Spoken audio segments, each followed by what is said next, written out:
తాప్సీ పన్ను 2008లో తెలుగు ఇండస్ట్రీకి పరిచయం అయ్యింది కదా. ఆ తర్వాత బాలీవుడ్లోకి వెళ్ళి మంచిగా ఇప్పుడైతే అక్కడ రాణిస్తుంది. తెలుగులో అవకాశాలు లేవు కానీ ఇప్పుడు బాలీవుడ్లో మంచిగానే ఉంది ఆవిడ. వెబ్ సిరీస్లు, సినిమాలు, చిన్న చిన్న సినిమాలు ఇలా చేసుకుంటుంది. ఈవిడికి ఒక ఇంటర్వ్యూ అంటే ఒక టీవీ ప్రోగ్రాంలో ఒక ప్రశ్న ఎదురైంది. భారతదేశంలో ఎవరు పసందైన నేత, నరేంద్ర మోదీ, రాహుల్ గాంధీ అని 2 ఫోటోలు చూపించి ఆ హోస్ట్ అడిగిన దానికి ఆవిడ తడుముకోకుండా నరేంద్ర మోదీ ఫోటో మీద చేయి వేసింది. నరేంద్ర మోదీని ఎంచుకొని నాకు కొన్నాళ్ళు బ్రతకాలని ఉంది అని కూడా పెట్టింది. దీనికి చాలామంది నెటిజన్లు 2 విధాలుగా స్పందిస్తున్నారు. కొంతమంది విమర్శిస్తున్నారు, కొంతమంది ఏమొచ్చేసి ప్రశంసిస్తున్నారు.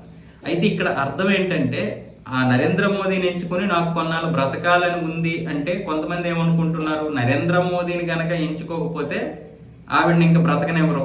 బయటకు వచ్చిందంటే రాహుల్ గాంధీని నువ్వు ఎంచుకుంటావా, నరేంద్ర మోదీ ఏం తప్పు చేశాడు, ఈ దేశాన్ని కాపాడుతున్నాడు కదా, అలాంటి వ్యక్తిని నువ్వు కాదంటావా అని కొంతమంది భయపెట్టి ఆవిడని చంపేస్తారేమో అనే ఉద్దేశంతో ఆవిడ అలా అన్నది అని కొంతమంది. కాదు, నరేంద్ర మోదీని ఎంచుకోవడం దేనికంటే రాహుల్ గాంధీ కనుక రేపు భవిష్యత్తులో అధికారంలోకి వస్తే ఇంకా మనం బ్రతకం, ఇంక ఇక్కడ పూర్తిగా ఇంకా హిందువులు అనే వాళ్ళే ఉండరు అన్న విధంగా ఆ ఉద్దేశంతో ఆవిడైతే నరేంద్ర మోదీని ఎంచుకోవడం జరిగిందని కూడా కొంతమంది అంటున్నారు. అయితే అసలు ఈవిడ ఏ ఉద్దేశంతో అన్న విషయం అయితే ఎవరికి అర్థం కాలేదు. కొంతమంది అలా మాట్లాడుతున్నారు, కొంతమంది ఇలా మాట్లాడుతున్నారు.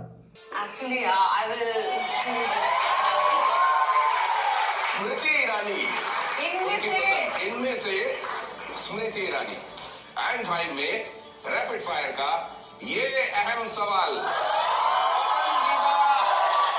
पसंदीदा राजनेता कौन?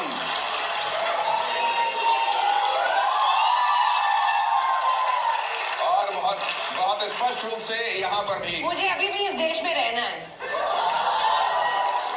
ये जो आपने बोला है, మీరు చెప్పండి ఏం అర్థమైంది ఇందులో?